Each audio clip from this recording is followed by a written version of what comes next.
Atlas is here for two things: power and revenge. And the order they do it in is irrelevant. We share a common enemy, you and I. The reward for your death is second only to mine.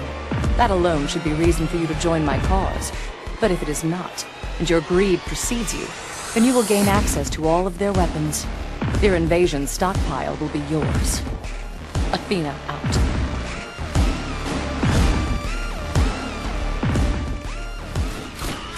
The great thing about downloadable content is that it gives you more of the games you like to play.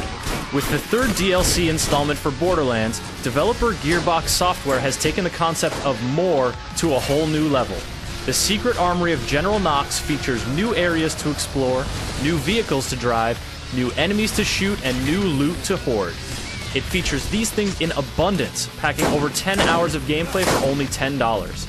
And the best part of it all is that you'll be gaining levels and skill points the whole time, because this DLC raises the level cap from 50 to 61. With lots of lively, challenging action and a hearty dose of humor, this is Borderlands at its best.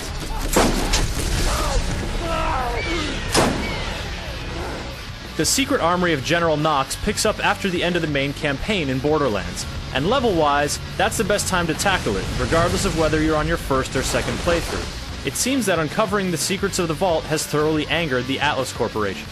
Now, they are preparing a massive retaliatory action, and it's up to you to thwart their corporate warmongering. So, it's off to the dusty roadside outpost of T-Bone Junction, where familiar faces await. And I'm not just talking about the ones staring back at you from wanted posters.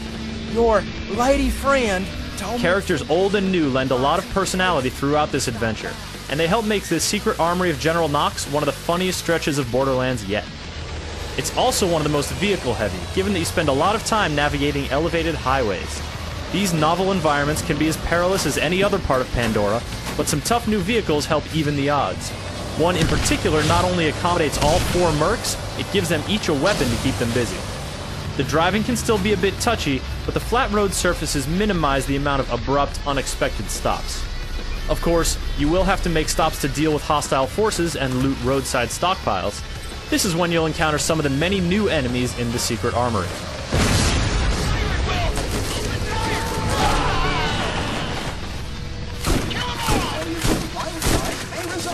The Crimson Lance are your main foes. These soldiers were tough, engaging foes in parts of the main campaign, and the new variations are even tougher.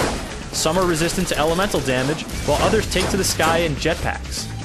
There are even some that pilot giant mech suits, but by far the most aggravating are the medics, who heal themselves and their squad mates vigorously. The Lance forces put up a tough fight, but in an interesting quest-related twist, they also drop power cores that you can pick up to gain boosts to damage, shields, and speed. This makes fighting the Lance an enjoyable challenge, but they aren't the only ones with new spring models. Those little psychotic midgets have also stepped up their game with two delightful new tactics: riding skags and hiding inside lockers. On top of these upgrades, there are a number of sub-bosses and a few big bosses that put up great fights. And as if that wasn't enough, the secret final boss, as advertised on highway signage, is such a badass that you'll need a team of maxed out mercs to even think about taking him on. This all adds up to a lot of challenging combat and, of course, a lot of satisfying rewards. The higher level cap means even crazier guns, shields, and class mods are out there, just waiting to reinvigorate your craving for loot. Invigorating is actually a great way to describe the secret armory of General Knoxx. It has all the stuff that makes Borderlands great: satisfying combat, rewarding loot, interesting places to explore, and a quirky sense of humor. Shit and meatballs, didn't think I'd ever see your dumbass again.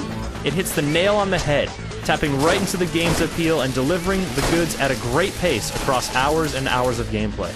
If you stopped after discovering what the vault was all about, this is your reason to go back to Pandora. And if you've long since cruised through your second playthrough, head on over to T-Bone Junction right away. No seasoned Borderlander should miss the secret armory of General Knoxx.